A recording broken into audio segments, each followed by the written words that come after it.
está filmada e está sendo gravada. Ok, então, boa noite a Boa todos. noite a todos. Nós vamos dar início à nossa reunião. Hoje nós temos um convidado internacional, o Dr. Leandro Gustavo de Oliveira, é professor livre-docente lá da Unesp Botucatu. Eu falo que ele é um convidado internacional porque ele fez grande parte da formação dele fora do Brasil, lá na Inglaterra, com os grandes nomes aí da pré-eclâmpsia, e também é um dos membros aí mais importantes dessa pesquisa sobre biomarcadores. Provavelmente é a pessoa que mais entende biomarcadores no Brasil atualmente, né, Leandro? Então vai ser muito bom a gente ouvir essa fala do Leandro sobre um projeto que nós vamos iniciar aqui no Hospital das Clínicas. Então, Leandro, assim que você estiver pronto aí, pode começar. Bom, pessoal, boa noite. Super obrigado pela presença de vocês. Eu diria que eu engano bem, vai. Engano bem, então dá para passar, né? Obrigado, Mário, pelas palavras aí. E aí, pessoal, então, esse é um projeto que eu diria que é um super projeto, né? Ele é um projeto enorme que envolve Brasil, Índia e África, né? E ele tem como objetivo principal utilizar especificamente o biomarcador angiogênico, que eu vou mostrar para vocês aqui, que é o PLGF, que deriva de Placental Growth Factor, né, fator de crescimento placentário, e ele tem como objetivo reduzir desfechos adversos relacionados à pré-eclâmpsia, tanto do ponto de vista materno quanto do ponto de vista perinatal. Tá? Então, eu vou começar a conversar com vocês a respeito da pré-eclâmpsia em si, como a gente precisa enxergar a pré-eclâmpsia nos dias atuais, tá? E, então, introduzir aspectos específicos relacionados ao uso do PLGF, tá?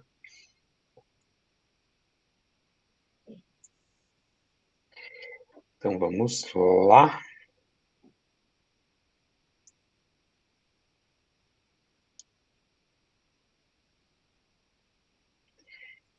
Compartilhar assim primeiro, ver se funciona. Acho que vai. Tá indo, estamos vendo.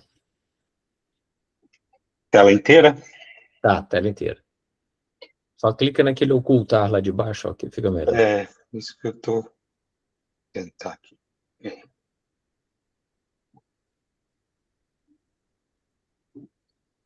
Bom, então, o projeto, ele tem o acrônimo Papagaio, tá? Papagaio, a gente pinça as letras ali em Preterm Preeclampsia, Placental Growth Factor Testing for Reduction of Adverse Outcomes, né? E esse papagaio, então, a gente criou esse acrônimo, não casualmente, mas porque o grupo de pesquisa com quem a gente trabalha, né, lá do King's College, eles já tinham um estudo antigo chamado Parrot, que é papagaio em inglês, né? Então a gente acabou adaptando isso. E esse desenho aqui, quem fez ele foi minha filha, ela tinha 11 anos na época. Eu pedi, ela fez ali em 15 minutos, tá? Bom, então, falando de pré-eclâmpsia, hoje a gente precisa encarar a pré-eclâmpsia dessa maneira, né? Não como uma doença, mas sim como uma síndrome, mas uma síndrome ainda diferente, uma síndrome que pode apresentar diferentes fenótipos, né? Essencialmente, a origem da pré-eclâmpsia está na placenta, né? Uma placenta, alguém está com o microfone aberto aí? Então, uma placenta que se desenvolve de maneira anormal, ou seja, disfuncional, passa a produzir uma série de fatores inflamatórios, necróticos e aponecróticos. Esses fatores, eles caem na circulação sistêmica e vão lesar o endotélio dessa mulher. E aí, cada mulher apresenta pré-eclâmpsia com um fenótipo clínico diferente, ou um fenótipo clínico distinto, né? Ela pode ter uma alteração cerebral, pode ter alterações renais, que vão desde alterações mais típicas, como a glomeruloendoteliose, ou até alterações mais graves, como a esclerose segmentar focal. A gente tem a pré-eclâmpsia, que a gente chama de pré-eclâmpsia cardíaca, que tem um componente pulmonar também associado, e a gente tem pré-eclâmpsia acometendo o fígado e até mesmo o trato gastrointestinal. E a gente tem a pré-eclâmpsia que às vezes ou tem o seu foco no compartimento fetal. E quando a gente olha para a mãe, ela está muito bem clinicamente, só que o desenvolvimento, o crescimento fetal, circulação feto-placentária, são realmente comprometidos. Então, a gente vai ter isso acontecendo distintamente em diferentes cenários. E por que essa lesão endotelial, então, acontece? A gente tem aqui um exemplo, né, de sincício trofoblasto, que é o principal componente da placenta, né? Lembrando vocês que a gente tem o citotrofoblasto. O citotrofoblasto se diferencia em trofoblasto extraviloso para promover a invasão trofoblástica propriamente dita, mas o sincício trofoblasto, que é um tapete multicelular, né, que faz, às vezes, da interface materno-fetal, é a célula funcional da placenta. E aqui nessa foto, né, essa microscopia eletrônica, vocês veem uma parte desse sincício trofoblasto, né, e vocês notam que vários pontos desse sincício começam a se destacar, né, e aí esses pontos são, ou carregam, marcadores inflamatórios, fatores inflamatórios, né, que vão cair na circulação sistêmica e lesar o endotélio. E como que essa lesão acontece? Vocês virem aqui em verde, né, aqui são coculturas de células endoteliais que estão coradas em verde e partículas necróticas e aponecróticas do sincício trofoblasto que são coradas em vermelho.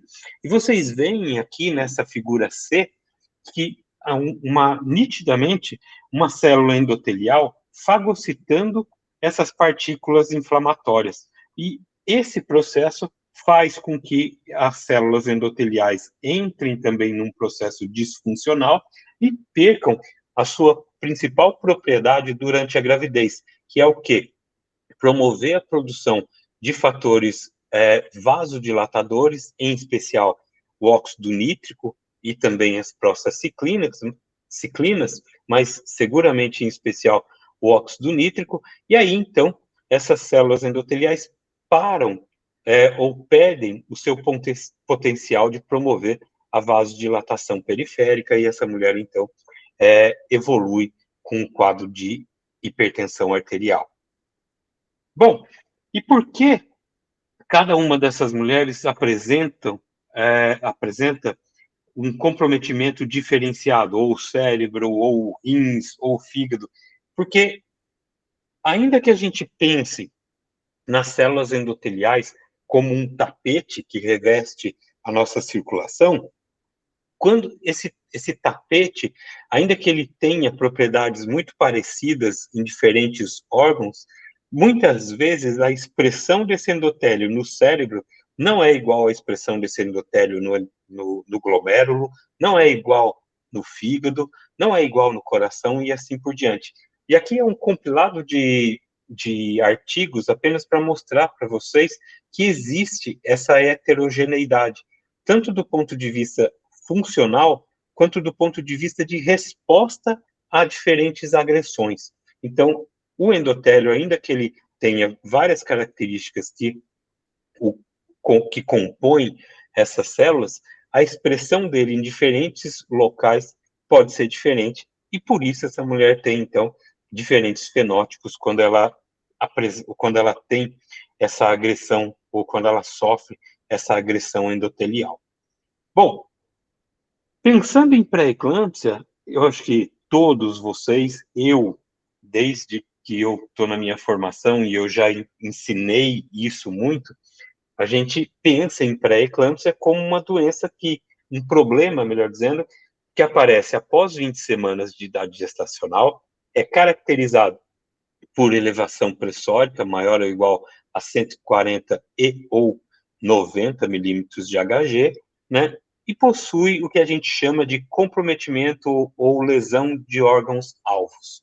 Quais são esses órgãos-alvos? Todos que vocês já conhecem, né? Rins, fígados, circulação sistêmica ou lesão endotelial sistêmica representada pela queda de plaquetas, né? As manifestações clínicas, né? Principalmente manifestações cerebrais e visuais, e a agressão ao compartimento fetal que eu disse para vocês. Alguns detalhes apenas do ponto de vista de diagnóstico, né? Durante muito tempo, a gente considerava plaquetas menores do que 100 mil para fazer diagnóstico de pré-eclâmpsia. A gente considerava elevação de enzimas hepáticas maior do que 70 unidades por litro, ou maior que 2 vezes o valor de normalidade, e creatinina maior ou igual a 1,2 miligramas por decilitro. E esses valores caíram recentemente, então agora a gente considera plaquetas menores do que 150, enzima 40, creatinina maior ou igual a 1, para fazer diagnóstico de pré-eclâmpsia, tá? E isso foi um avanço do ponto de vista de diagnóstico, porque antigamente, na verdade, a gente utilizava valores para fazer diagnóstico de pré-eclâmpsia que já mostravam o quê? Critérios de gravidade relacionados à pré-eclâmpsia. Então, já foi um avanço, mas esse avanço está muito aquém do que a gente precisa. Por quê? Porque essa é uma opinião de muitos pesquisadores, inclusive a minha. Na verdade, quando a gente utiliza esses marcadores, a gente não está fazendo diagnóstico de pré-eclâmpsia. A gente está fazendo diagnóstico de complicações relacionadas à pré-eclâmpsia. E esse é o problema maior. Por quê? Porque quando a gente já tem isso, a gente já tem pacientes apresentando quadros mais graves, onde a gente tem uma incidência de prematuridade, e às vezes prematuridade iatrogênica, que a gente não consegue segurar. E esse é um problema extremamente importante, tá? E aí, então, vem os biomarcadores.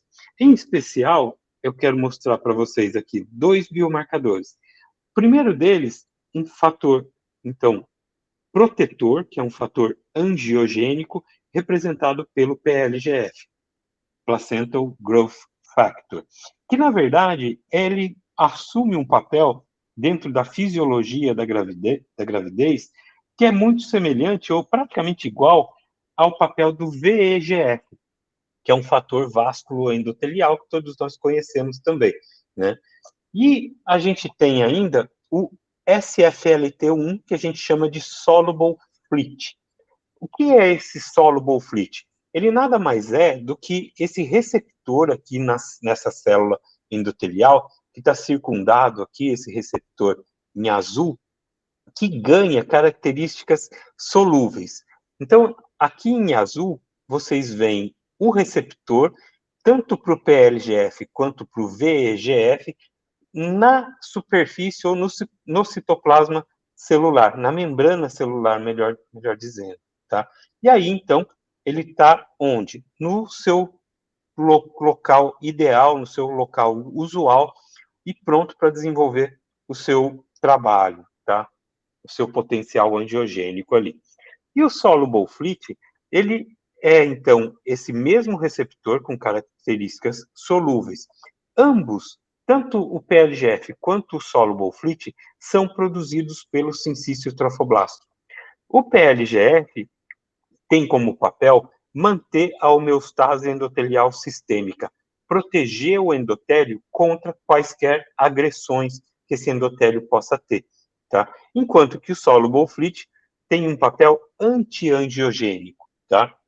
Quando eu falo de papel angiogênico e anti-angiogênico, sendo essas duas moléculas produzidas pelo sincício trofoblasto, a gente tem que pensar numa interação fisiológica entre elas, ou seja, havendo um equilíbrio entre essas duas moléculas. E esse equilíbrio é extremamente importante, porque todos nós sabemos que o trofoblasto tem um potencial angiogênico extremamente alto, né? E com o papel do PLGF promovendo a homeostase endotelial, toda a placenta, se a gente não tivesse um pouquinho de soluble FLT produzido pelo sincício trofoblasto, toda a placenta ia se tornar um grande hemangioma. Eu sempre repito isso, tá?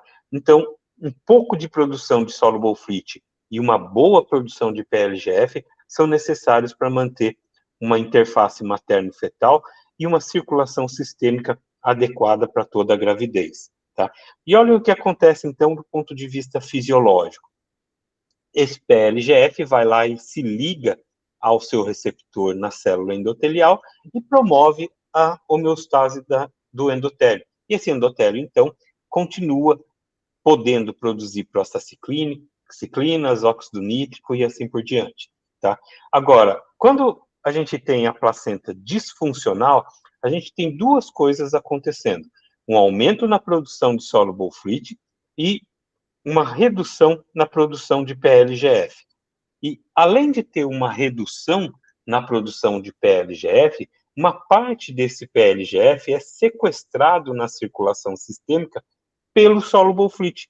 Por quê? Porque as características dele são exatamente iguais à do receptor fisiológico para o PLGF, só que ele está circulando, ele não está preso na célula. Então, ele sequestra o PLGF, que está já sendo produzido em pouca quantidade, e o endotélio, então, perde o seu principal fator protetor, tá? Então, essa é a fisiopatologia ligada ao desequilíbrio entre a produção de soluble fluid e PLGF na circulação sistêmica e também na interface materno-fetal, tá? E a partir disso, então, diversos autores já estão trabalhando com esses biomarcadores, mas essencialmente esse grupo da Universidade de Harvard, no início dos anos 2000, chefiado pelo professor Anand Karumanchi, eles desenvolveram os anticorpos capazes de dosar ou de avaliar a concentração tanto do soluble fluid quanto do PLGF na circulação sistêmica. E olha que interessante o que eles viram. Eles tinham lá na Universidade de Harvard uma soroteca, eles colhiam sangue e estocavam soro de pacientes ao longo de praticamente a gravidez toda, semanalmente ou a cada 2, 3 semanas, eles iam guardando soro dessas pacientes. E olha aqui, a sacada que eles tiveram. Eles foram dosando tanto o soluble fluid quanto o PLGF nessa soroteca que eles tinham. E o desfecho final, lá no zero, que vocês olham aqui, era quando a paciente abria o quadro clínico de pré-eclâmpsia, tá? E aí, então, a gente pode ver que a elevação do soluble fluid, um fator antiangiogênico que sequestra o PLGF da circulação sistêmica, começava a se elevar em torno de 5 a 6 semanas antes dela abrir aquele quadro clínico que eu comentei antes com vocês, e eu reforcei a ideia de que, na verdade, aquilo ali é tudo uma complicação da doença e não um critério diagnóstico bom para ser utilizado. E quando eles avaliaram o PLGF, vocês veem que a queda do PLGF, tanto por menor produção quanto por sequestro na circulação sistêmica, acontecia também 6, 8 semanas antes da paciente abrir o quadro clínico de pré-eclâmpsia. E isso, então, levou a diversos estudos sobre esses biomarcadores, né? E aí, a gente tem, nessa figura aqui, uma descrição muito interessante do que acontece com o PLGF numa gravidez normal, aqui em azul, e numa gravidez com pré-eclâmpsia, ao longo de toda a idade de toda a gestação dessa paciente. Vocês veem aqui, isso eu quero que vocês guardem, memorizem isso, né, em azul, que o PLGF, ele bate níveis ali em torno de 900, 1000 picogramas por ml, lá em torno de 30, 32 semanas de idade gestacional. Enquanto que pacientes que vão desenvolver pré-eclâmpsia já têm níveis menores de PLGF ao longo de toda a gravidez, ali em vermelho, tá? Mas guardem isso. A ideia de produção fisiológica do PLGF, e guardem esse valor, 900, 1000, esse é um valor que a gente chama de very normal, né, que é um valor muito normal de PLGF, tá? Bom, e quando a gente pensa no PLGF para desempenho diagnóstico, esse é um estudo da Lucy Chappell, que faz parte... desculpa. Que faz parte desse estudo, né? Só...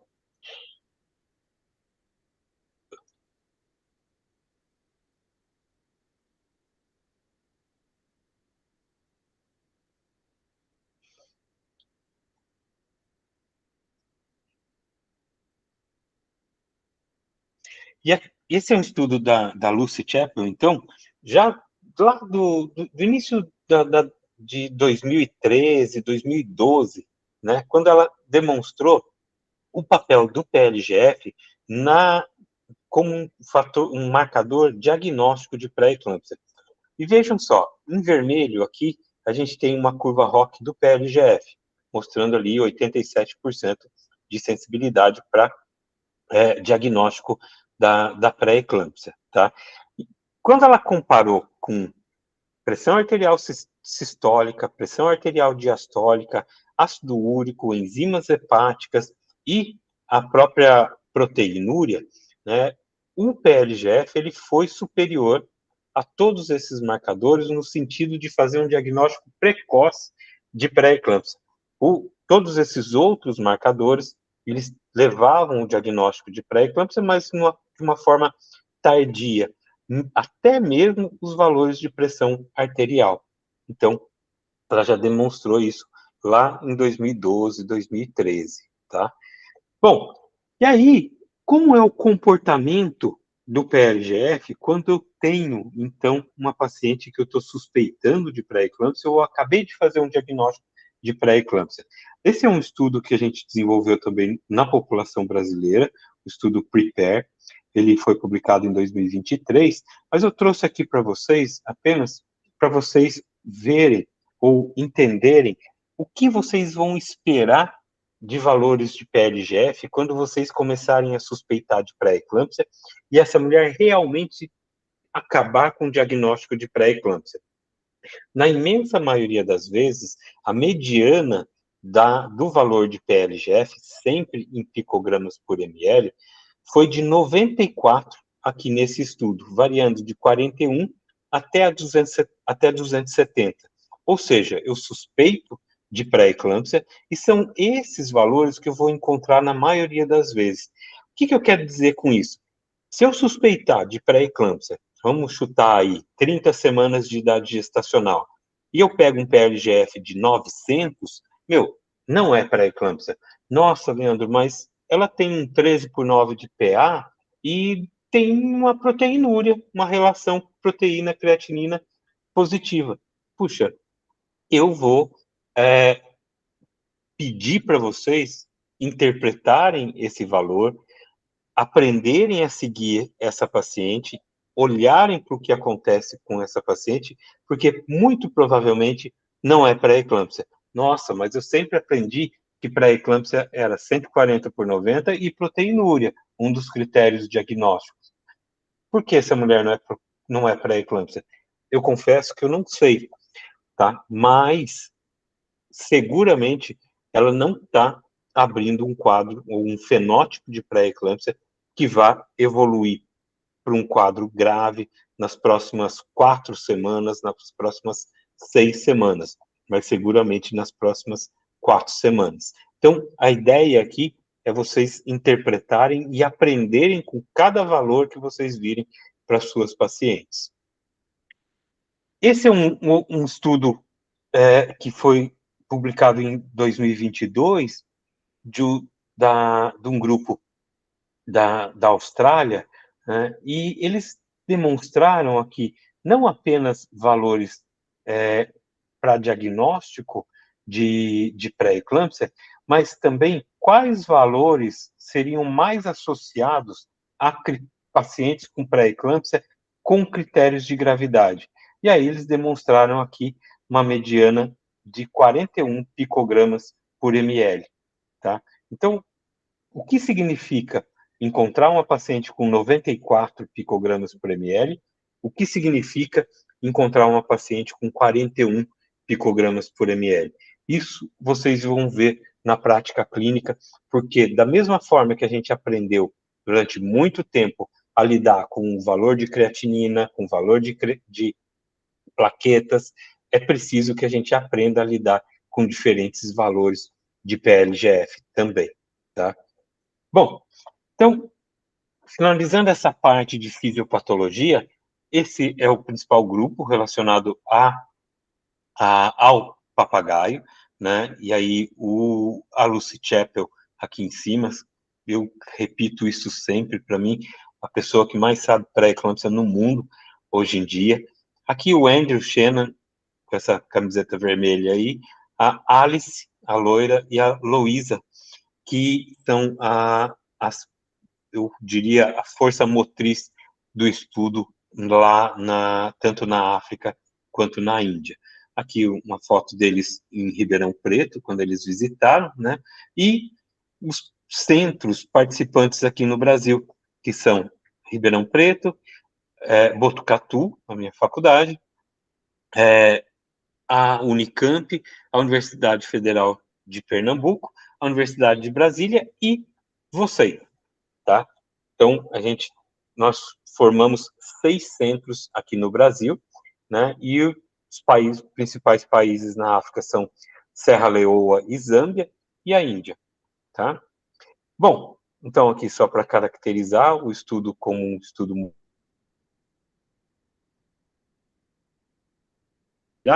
ele tem vários braços, né? Ele tem um estudo inicial que a gente fez, o papagaio diagnosis, que vocês estão finalizando agora, né? O papagaio delivery, que eu vou conversar com vocês a partir de agora, o papagaio biobanco e o papagaio validation, que ele é um estudo que valida diferentes métodos point of care para diagnóstico e manejo de pré-eclâmpsia, tá? Mas vamos focar então agora no papagaio delivery, tá? O papagaio delivery, ele tem como foco principal demonstrar o potencial do PLGF, tanto no diagnóstico preciso da pré-eclâmpsia, quanto no manejo em pacientes com pré-eclâmpsia entre 34 e 36 semanas e 6 dias, tá? E qual que é a ideia de utilizar isso? Por que utilizar um biomarcador para o diagnóstico e manejo desses casos? Porque a gente sabe que a pré-eclâmpsia, ela é um problema ou uma síndrome que tem suas complicações ou seu desenvolvimento que aparece de uma forma progressiva, muitas vezes é imprevisível. Eu acredito que, ainda que vocês não tenham ainda muito tempo de obstetrícia, seguramente vocês já viram pelo menos um caso de uma paciente que estava muito bem numa semana, na semana seguinte ela evoluiu com um quadro de piora clínica e ou laboratorial, e na imensa maioria das vezes, o que a gente faz para tratar a pré-eclâmpsia? Trata a pressão arterial, né? Então, a gente não tem uma determinação muito precisa do que fazer com as pacientes com pré-eclâmpsia, tá? E aí, quando a gente tem um paciente chegando a 37 semanas, a gente pode fazer o quê? Tranquilamente? O parto. Agora, quando a gente tem pacientes abaixo de 34 semanas, a gente tem uma prematuridade importante. Então, a gente tenta, ao máximo, não fazer o parto.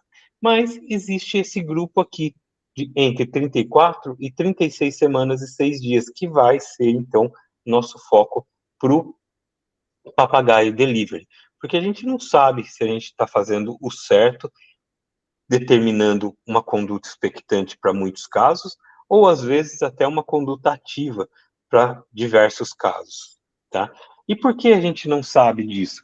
Porque a única evidência que a gente tem até hoje para conduzir esses casos, e é uma evidência bem fraca, determinada pela Organização Mundial da Saúde, recomenda o quê? Sempre tentar manter uma conduta expectante entre 34 semanas e 36 semanas e 6 dias, e resolver os quadros quando a gente tem complicações relacionadas à pré-eclâmpsia. Mas mesmo resolvendo com essas complicações, ou mesmo pensando dessa maneira, isso ainda é cercado de muito pouca evidência para conduzir essas pacientes dessa maneira. E quais as complicações que a gente vai ver? Ou vai utilizar para tomar conduta, ou principalmente para indicar o parto?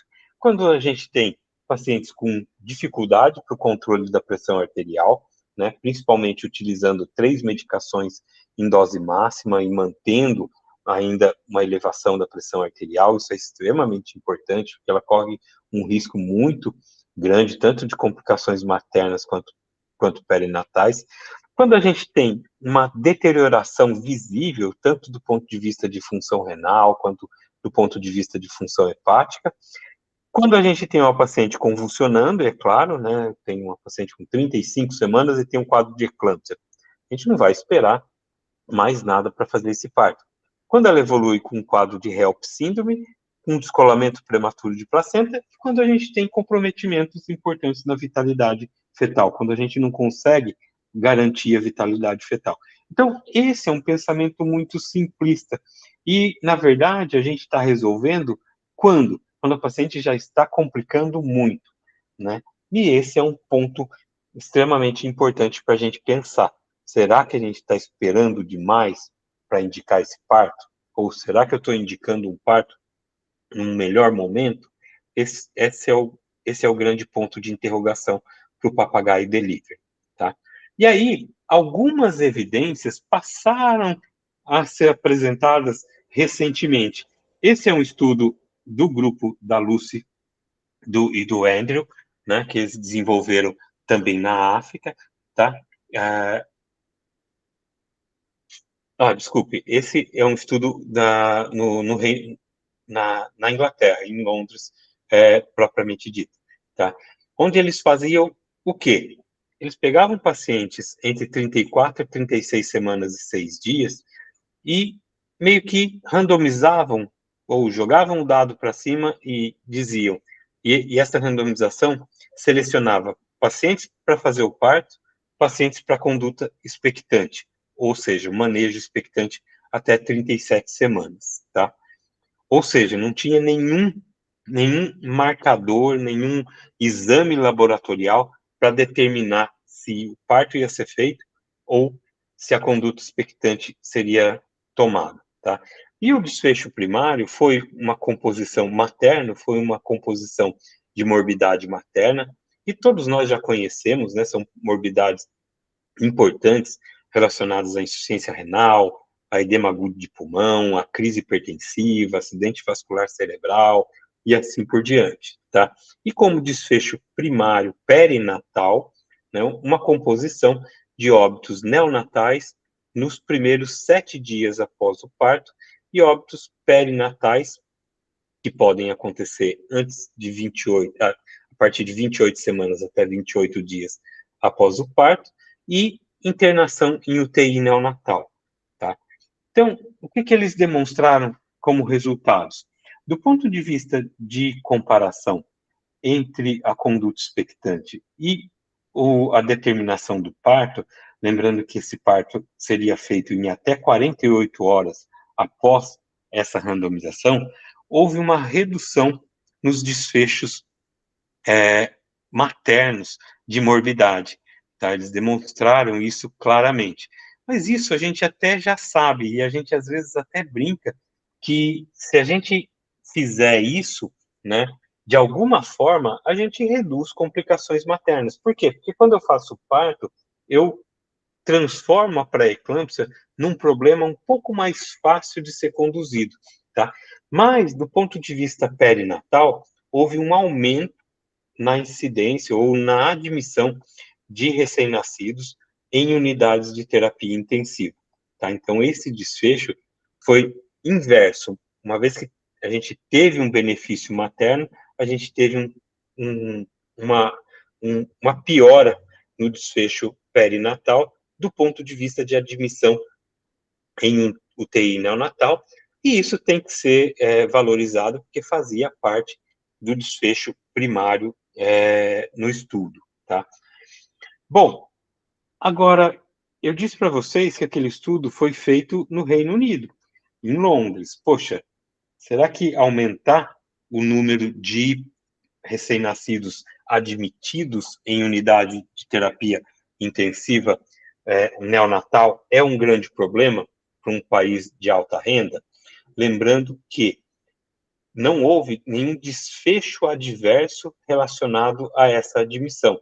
Não houve uma necessidade de intubação orotraqueal, não houve necessidade de surfactante, não houve necessidade de manutenção em UTI neonatal por muitos dias, mas houve uma maior admissão, e isso não pode ser negado, tá?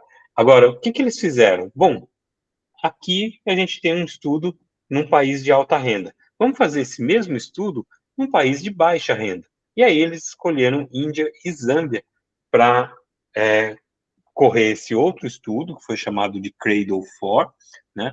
Mas a grande maioria dos hospitais participantes, esses 9 centros, estavam em Zâmbia, né? 7 desses centros estavam em Zâmbia e 2 apenas na Índia.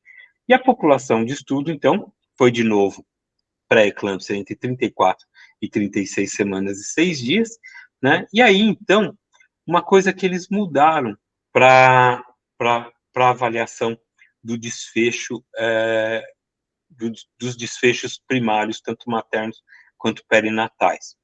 Primeira coisa, houve um desfecho, a observação do desfecho primário materno, né, com a composição de mortalidade e morbidade, agora nesse caso. Por quê? Porque na África a mortalidade materna é muito alta, né? E como desfecho primário agora, houve um discreto ajuste nesse desfecho primário. O que eles colocaram como recém-nascidos admitidos em UTI neonatal?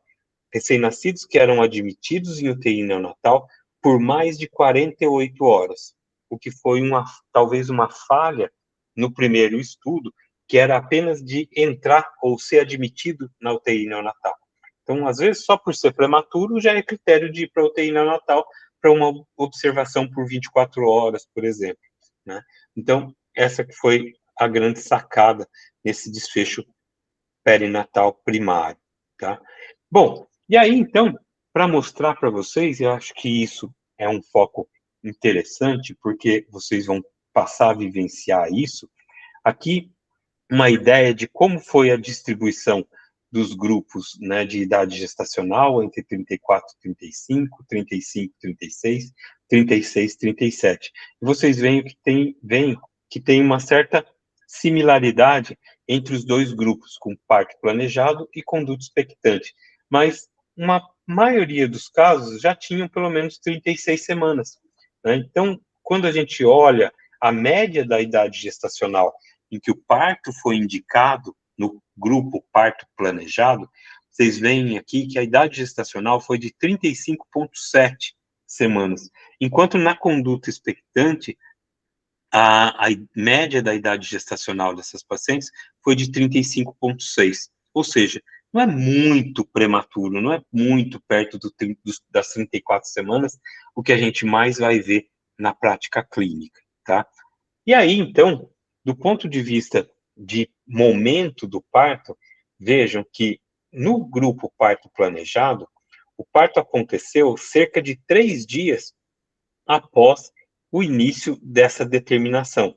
Vejam que, quando eu digo que o parto pode acontecer em 48 horas, se for um parto cesáreo, vocês vão indicar o parto dentro das 48 horas. Mas se for uma indução de trabalho de parto, por exemplo, você começa em até 48 horas, mas pode ser que nasça em 3 ou 4 dias. Isso não está errado dentro do estudo, tá? Mas vocês veem que mesmo indicando o parto, a média de dias após a indicação do parto e até esse bebê nascer foi de 3 dias no parto planejado, enquanto foi de 5,9 dias no grupo expectante. O que isso quer dizer? Que a diferença não é tão grande para eu ter uma indicação clínica para o parto quando eu escolho esse parto planejado.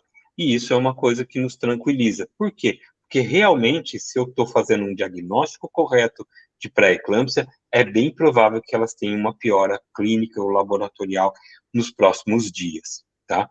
E aí, do ponto de vista de desfecho, aqui, como entrou a ideia de mortalidade materna, como dentro do desfecho primário, não houve grandes diferenças do ponto de vista total de resultado materno, de desfecho materno grave, tá? Então, vocês veem aqui que não houve diferença estatística aqui no primary maternal outcome aqui inicial. Mas quando os autores focaram nos componentes individuais, houve uma redução de crise hipertensiva naquelas pacientes que tiveram o parto planejado, tá? E do ponto de vista perinatal, não houve agora uma grande diferença, que foi demonstrada lá, relacionada à admissão em UTI neonatal. Então, do ponto de vista de primary perinatal outcome, não houve diferença. Vocês veem ali, tanto no intention to treat quanto per protocol, não tem diferença estatística. Agora, quando eles olharam para os casos de óbito fetal, houve uma redução nos casos de óbito fetal no grupo que teve o parto planejado, indicado em até 48 horas. Então, aqui, diferente do que aconteceu lá naquele estudo Fênix em Londres, houve um benefício materno com relação à redução dos casos de hipertensão grave e houve uma redução nos casos de óbito fetal, em Zâmbia, principalmente. Bom, e aí, então, falando especificamente para vocês do papagaio, o Papagaio Delivery, então, ele tem como título ser um parto planejado ou manejo expectante para pré-eclâmpsia pré-termo tardia, com diagnóstico incorporando o fator de crescimento placentário. Quando a gente olha lá para o Fênix e para o Cradle-4, a ideia era só randomizar. Esse grupo vai para cá, esse grupo vai para lá. Não tinha nenhum marcador específico para essa randomização. Aqui no Papagaio Delivery, a gente tem um biomarcador relacionado a essa randomização. E aí, isso aqui eu já mostrei para vocês, o que tem nos movido a associar o PLGF a essa randomização é um estudo inicial, né, que foi feito também na África, né, aqui em Serra Leoa, e vocês veem aqui, esse LEPS é o aparelho que a gente vai utilizar e que vocês já têm aí. Quando as pacientes chegavam lá em Serra Leoa com suspeita ou diagnóstico de pré-eclâmpsia, todas elas colhiam o sangue e isso era estocado. E essas pacientes eram acompanhadas conforme a rotina.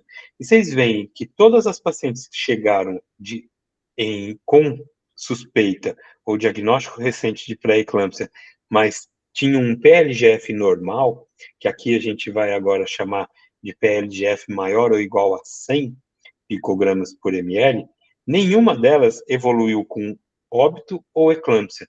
Nenhuma delas teve óbito fetal ou óbito neonatal.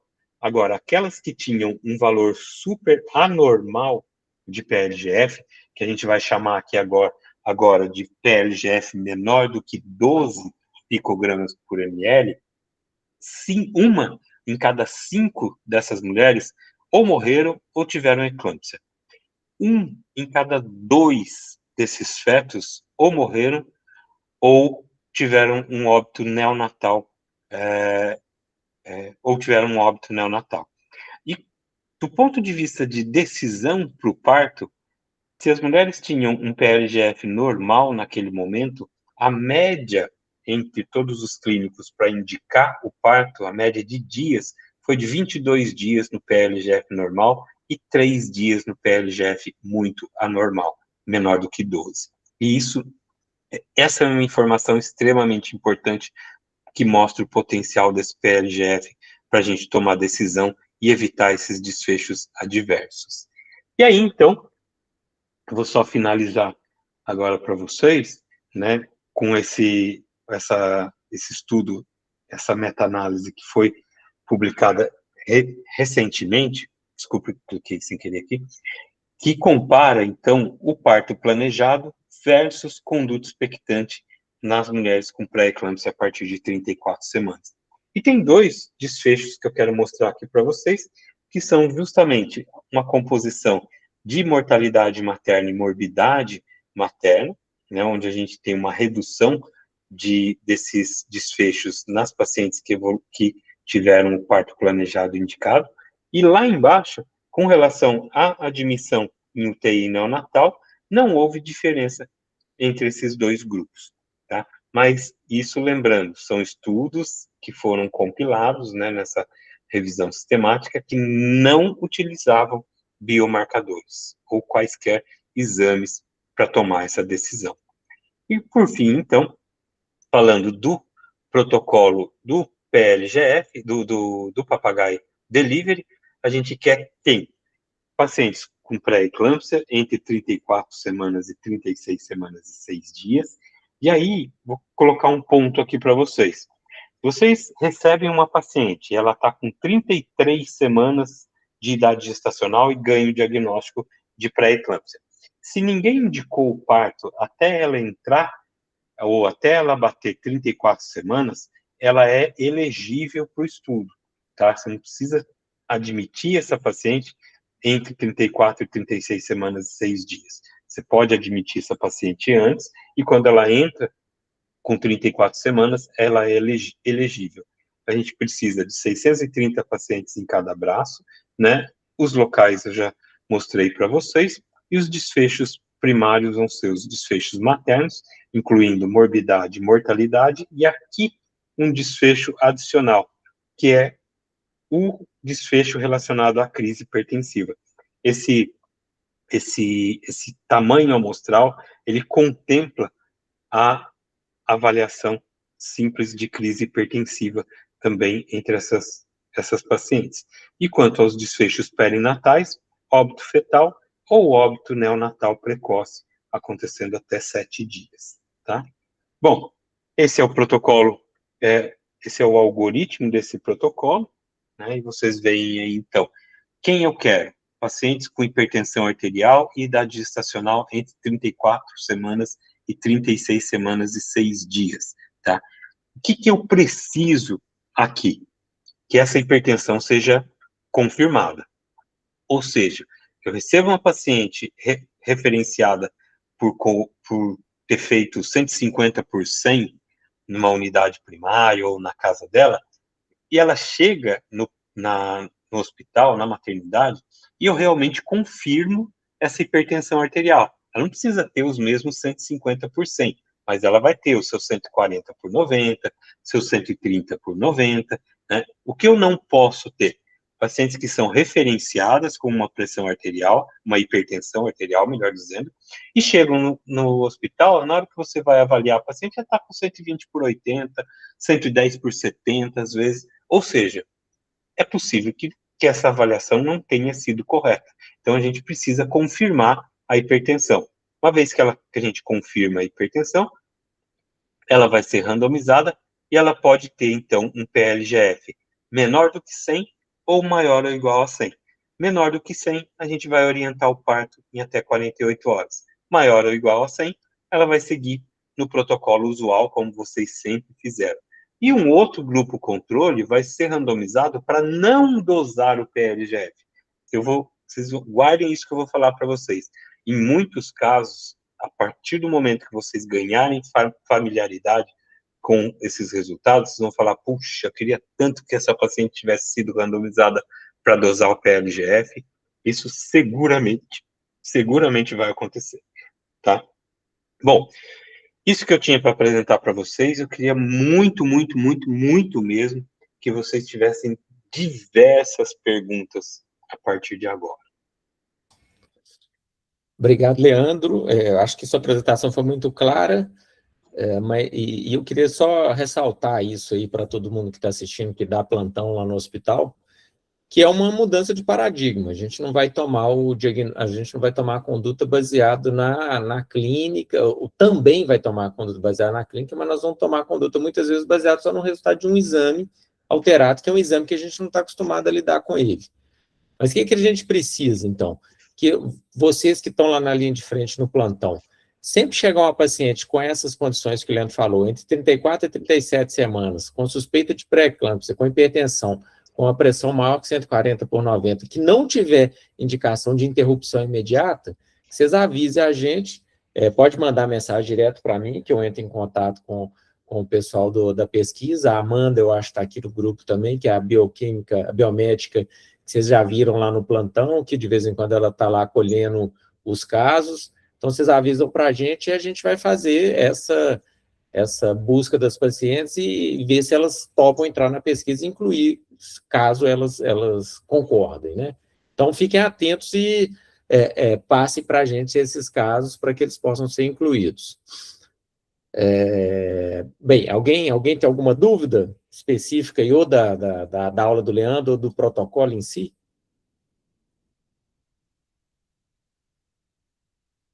A Lorena está pedindo para mandar os critérios no grupo, a gente envia. Vai ter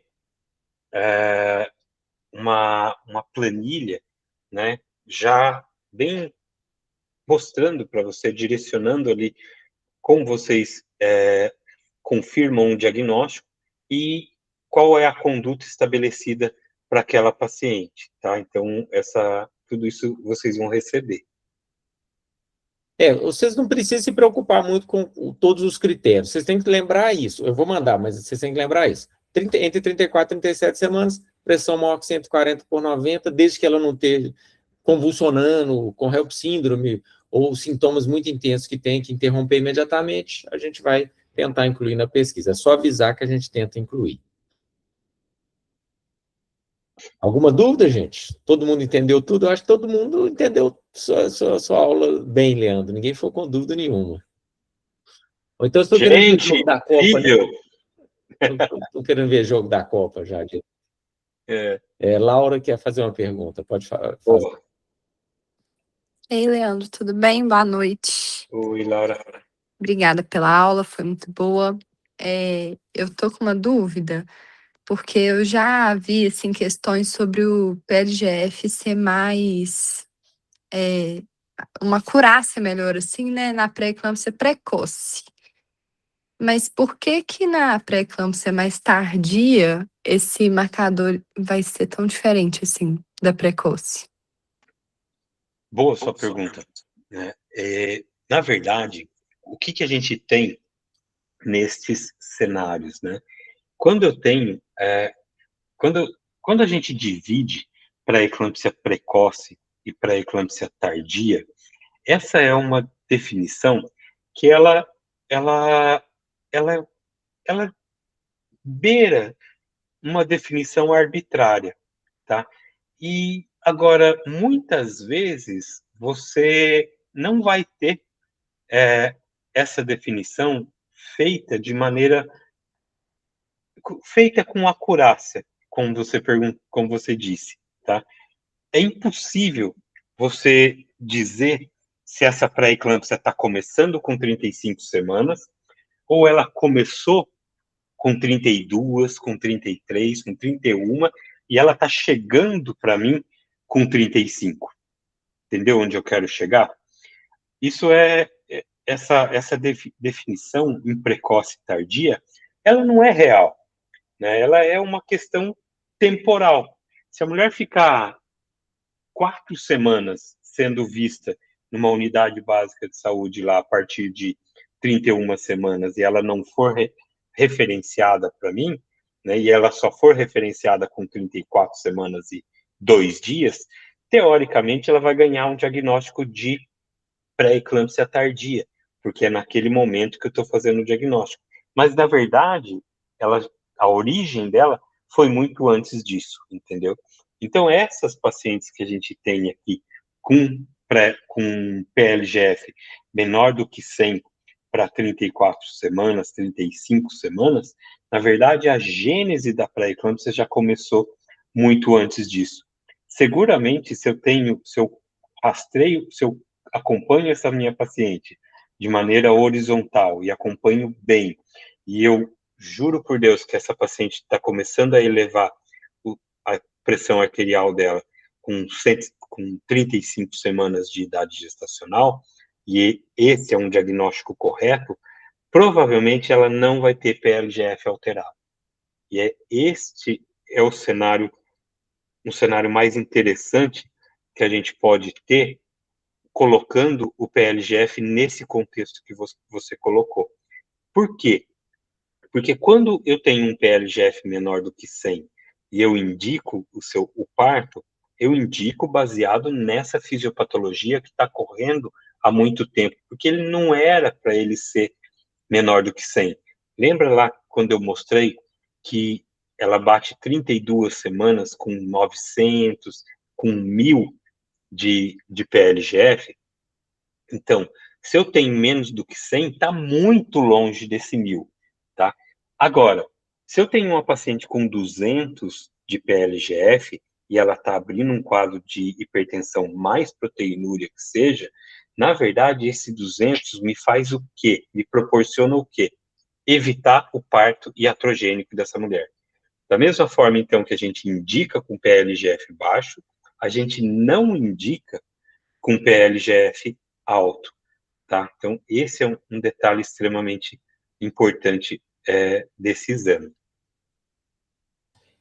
O exame vai ajudar a gente a tirar essas dúvidas, Laura, assim, às vezes é isso que o Leandro está falando, às vezes chega um paciente que está com cara de pré-eclâmpsia, mas o PLGF está normal, está muito alto.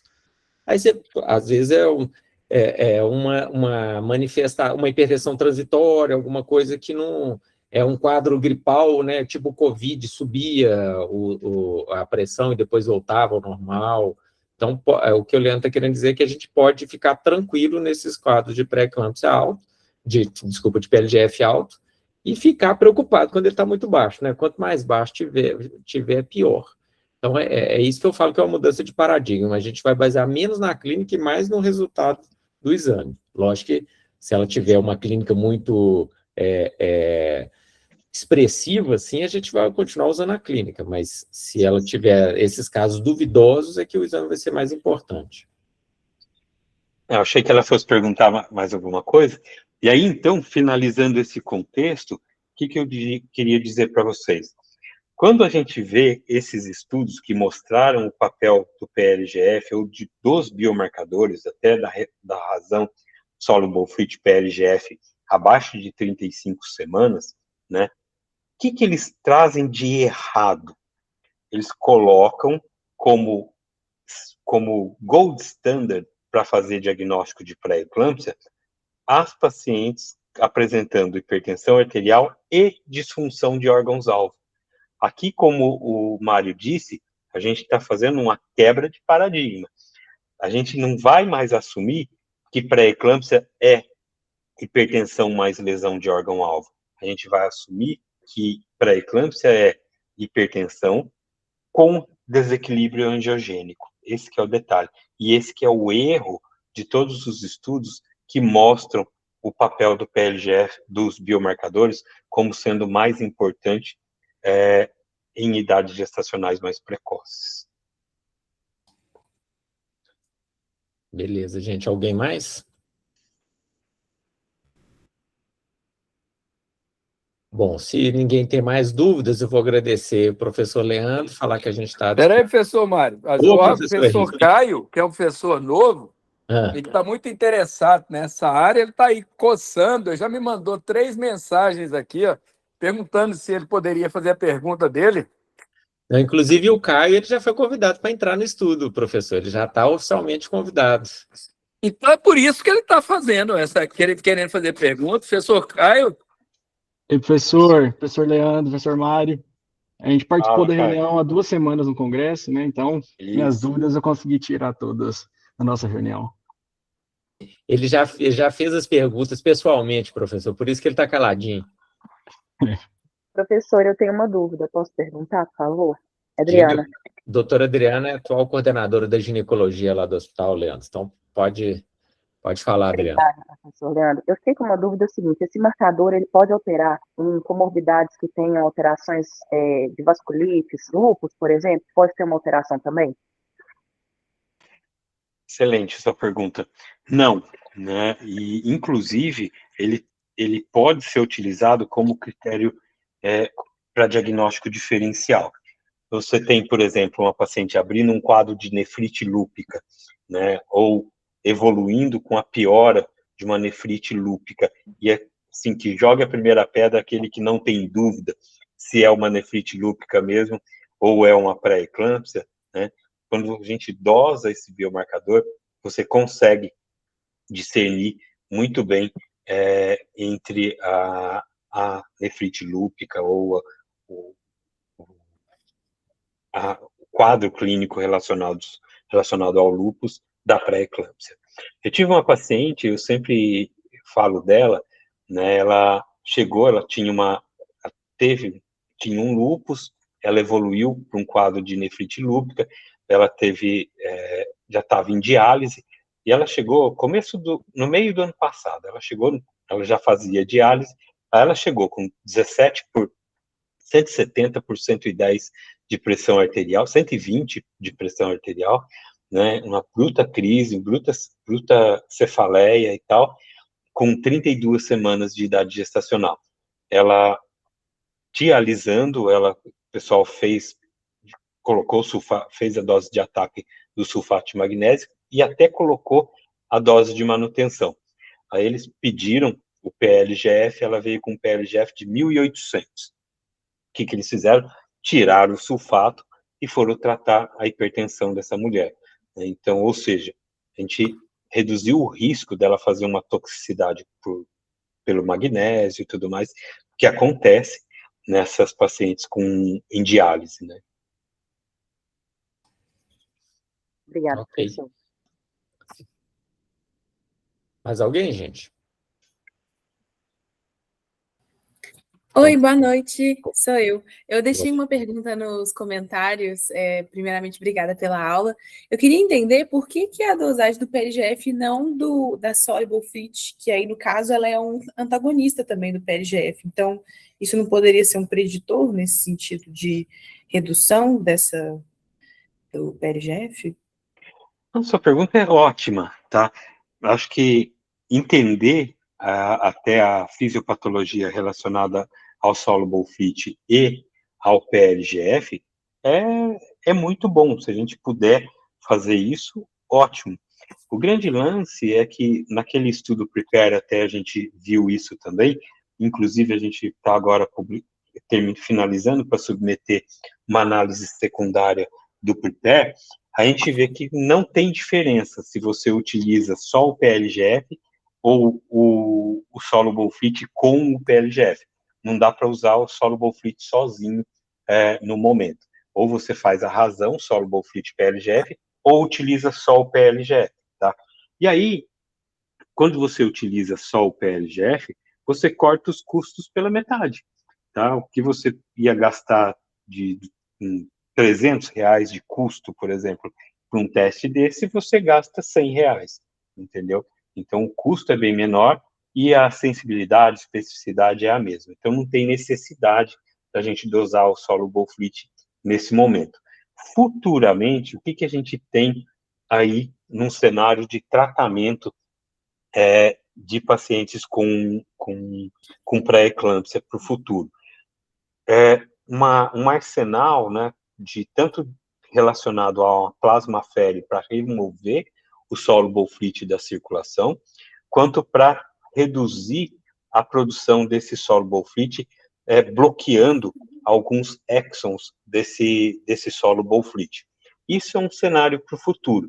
Se a gente tiver isso em mãos mesmo, aí a gente vai precisar identificar quais são essas mulheres que têm soluble fit alterado, porque não são todas elas que têm especificamente soluble fit elevado para a gente ter o quadro clínico de pré-eclâmpsia. Como eu disse, muitas vezes existe uma redução de produção de PLGF e não tem um aumento tão grande da produção de soluble fit. Então, esse vai ser um fenótipo diferente. aí a gente vai precisar da dosagem do soluble fit. E finalizando, quando a gente pega a razão soluble fit PLGF, a gente tem um problema de interpretação dessa razão. Quando eu tenho uma razão menor do que 38, eu meio que quase que juro por Deus para você que aquilo ali não é pré-eclâmpsia, ou se for pré-eclâmpsia, não vai evoluir para um quadro grave nas próximas 4 semanas. Quando esse valor está acima de 85, né, eu posso dizer para você, puxa, é bem provável que essa mulher tenha pré-eclâmpsia mesmo, e ela pode evoluir para um quadro grave nas próximas 4 semanas. E nessa razão, eu tenho um gap entre 38 e 85, que a gente fica meio que sem ter o que fazer, que a própria bula traz como um risco moderado para pré-eclâmpsia, o que é ruim. E por que isso acontece? Porque em alguns cenários você tem um desequilíbrio na produção de PLGF, mas não um desequilíbrio na produção de soluble fit. Então, as mulheres com soluble fit elevado são mulheres com um fenótipo mais característico de pré-eclâmpsia. E aí eu confesso que são os quadros mais graves de pré-eclâmpsia mesmo. Mulheres que têm 15 mil, 20 mil picogramas por ml de soluble fit, essas mulheres estão quase explodindo de pré-eclâmpsia.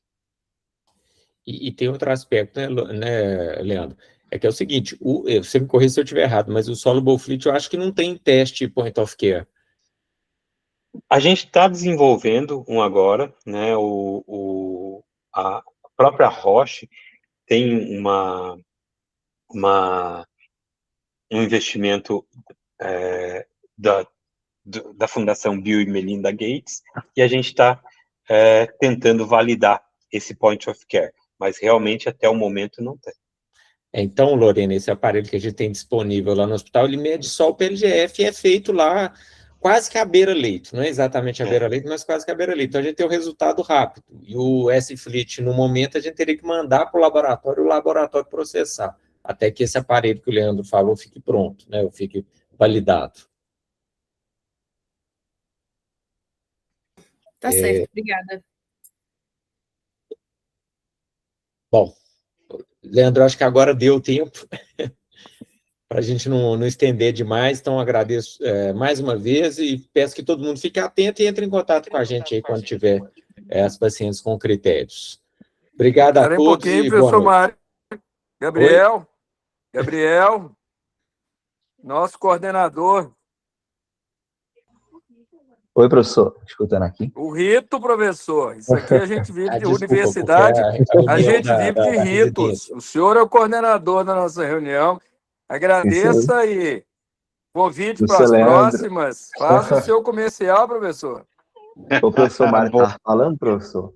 Só agradecer pela aula, pela disponibilidade de poder dar ela para a gente, né? Foi uma ótima aula, muito obrigado, viu? E, se possível, dar outras aulas para a gente no futuro. Boa. Eu que agradeço, Gabriel. Muito obrigado pela participação de vocês. Realmente queria muito conversar com vocês e eu posso dizer aqui, vocês são o carro-chefe desse estudo aí no centro de vocês. Então, a participação de todos é essencial para o sucesso. Então, agora, obrigado a todos. Podemos encerrar. É bacana, obrigado. Valeu, gente.